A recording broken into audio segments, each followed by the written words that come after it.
اللہ نبئونی فقال انبئونی باسماء هؤلاء ان کنتم صادقین قالوا سبحانک لا علم لنا، انہوں نے کہا پاک پروردگار تیری ذات ہی پاک ہے، پروردگار ہم کو اس کا علم نہیں ہے،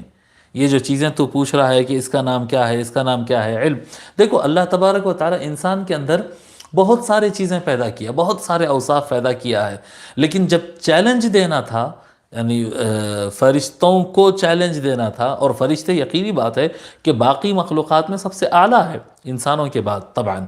سب سے اعلیٰ ہے فرشتے، اور ان کے اندر جو صفات ہے وہ دوسروں کے اندر نہیں ہے، اور وہ سب سے اونچی اور مضبوط مخلوق کو اللہ تبارک و تعالیٰ جب چیلنج دینا چاہا تو علم کے ذریعے دیا۔ آپ تصور کریں کہ انسانی صفات کے اندر، انسان کے اندر جو صفات موجود ہے، وہ صفات کے اندر جو سب سے پاورفل صفت ہے، سب سے اونچی اور سب سے طاقتور چیز ہے جس سے مقابلہ کیا جا سکتا ہے، وہ علم ہے۔ علم سے مقابلہ کیا جا سکتا ہے، حکومت علم سے قائم ہوتی ہے، علم کے بغیر حکومت قائم نہیں ہو سکتی ہے، ٹھہر نہیں سکتی ہے، کوئی علم میں کوئی حکومت میں استقامت نہیں آ سکتی ہے بغیر علم کے۔ تو اللہ تبارک و تعالی نے انسان کو یہ صلاحیت عطا کیا کہ وہ ہر چیز کی حقیقت کا علم حاصل کر لیتا ہے، پھر اس کو کنٹرول میں لے لیتا ہے۔ اچھا، یہ چیز دوسروں کے اندر نہیں ہے، یہ چیز دوسروں کے اندر نہیں ہے۔ دیکھو جب فرشتوں سے کہا انبئونی باسماء هؤلاء ان کنتم صادقین، انہوں نے کہا قالوا سبحانک لا علم لنا، انہوں نے کہہ دیا پروردگار نہیں، ہمارے پاس اس کا علم نہیں ہے، الا ما علمتنا، ہمارے پاس صرف وہی علم ہے جو تو نے ہم کو سکھایا، لا علم لنا، جی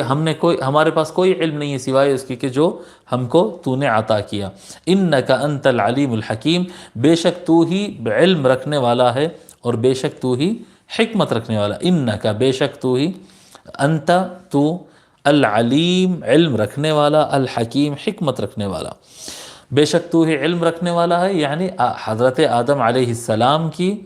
جو تیاری ہے حکومت کرنے کی، انسان کی جو تیاری ہے کہ انسان کے اندر وہ صلاحیت ہے کہ وہ حکومت کر سکتا ہے، وہ خلیفہ بن سکتا ہے، یہ چیز کا علم تو تجھے ہی حاصل ہے، ہم کو نہیں معلوم ہے۔ الحکیم، تو ہی جانتا ہے، تو ہی بہتر سمجھتا ہے، حکمت رکھتا ہے کہ کس کے ہاتھ میں حکومت دینا چاہیے اور کس کو اپنا خلیفہ اور نائب بنانا چاہیے، بے شک تو ہی یہ بات جانتا ہے۔ فرق یہ ہے کہ یعنی فرشتوں کے پاس بھی علم ہے، اور جو ہے اللہ تبارک انسانوں کے اندر بھی علم ہے، فرشتوں کے اندر بھی علم ہے، جانوروں کے اندر بھی علم ہے، علم جنات کے اندر بھی علم ہے، مگر فرق یہ ہے کہ انسان کے علاوہ باقی مخلوقات کے پاس جو علم ہوتا ہے وہ علم میں ترقی نہیں ہوتی، علم کے اندر ترقی نہیں ہوتی۔ آپ تصور کریں، ایک سمجھانے کے لیے بات، فرشتوں کا بھی ایسا ہی ہے مسئلہ۔ اب میں سمجھانے کے لیے جو چیزیں ہمارے آنکھوں کے سامنے رہتی اس کی مثال دیتا ہوں۔ جیسے کہ شیر ہے، ایک بابر ہے، آپ دیکھیں کتنا طاقتور مخلوق ہے، ایک شیر کو اگر چھوڑ دے تو میرے خیال سے 10 انسانوں کو، اور ایک شیر کو اگر ایک ہال میں ڈالیں گے تو ایک شیر پوروں کو مار دیتا، اس سے نہیں لڑ سکتے، شیر سے نہیں لڑ سکتے۔ تو یہ کیا کہتے ہیں، اتنا طاقتور جانور، اس کے رگ، اس کے پٹھے، اس کا خون، اس کا سب اس کے اتنا طاقتور ہے، لیکن یہ شیر جو ہے آج سے 5000 سال پہلے چیر پھاڑ کر کے کھاتا تھا، اور آج 5000 سال گزر گئے بھی تو وہ چیر پھاڑ کر کے ہی کھا رہا ہوں، جو جیسا کرتا تھا ویسا ہی کر رہا۔ لیکن اس کے برخلاف انسان جو ہے پہلے پیر پہ چلتا تھا، پھر اس کے بعد اپنے سے طاقتور گھوڑے، گدھے، اونٹ، ہاتھی سب کو کنٹرول کر کے اس پہ بیٹھ کے چلا۔ اس کے بعد تو جمادات، جی لوہا اور پلاسٹک اور میٹل کی چیزوں کو جمع کر کے گاڑی بنا کے کار میں بیٹھ کے پھرا، اور اس کے بعد اڑ گیا، جی پر اس کے پاس نہیں تھے لیکن پر سے اڑنے والے سارے پرندوں سے اوپر اڑ گیا، جی رفتار اس کے پاس تھی نہیں لیکن سارے رفتار والے جانوروں سے تیز دوڑ گیا۔ تو یہ کیا ہو رہا ہے، علم ڈیولپ ہو رہا ہے، علم ڈیولپ ہو رہا ہے، انسان ترقی کرتے رہتا ہے، علم حاصل کرتا ہے، سوچتا ہے، غور کرتا ہے، چیز کی حقیقت تک پہنچتا ہے، پھر اس کو کنٹرول میں لے لیتا ہے، جی دیکھتا ہے،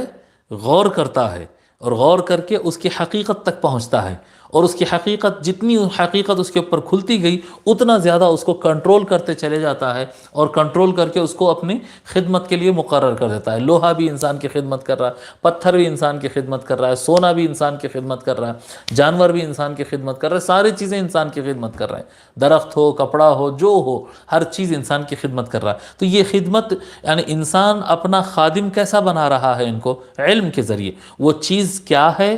کیا کام کر سکتی ہے، اس کو کیا کام لیا جا سکتا ہے، یہ چیز سوچنے کی صلاحیت نہ شیر میں ہے، نہ ہاتھی میں ہے، نہ کسی اور میں ہے، یہاں تک کہ فرشتوں میں بھی نہیں ہے۔ فرشتوں میں بھی حضرت قبلہ رحمۃ اللہ علیہ لکھتے ہیں کہ جس وقت اللہ تبارک و تعالیٰ فرشتوں کو تخلیق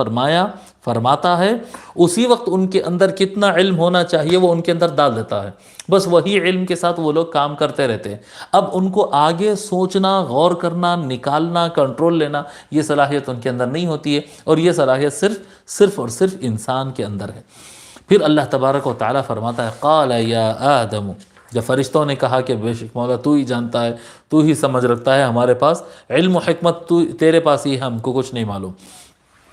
قال سوائے اس کے کہ جو تو نے سکھایا، تو نے علم عطا فرمایا،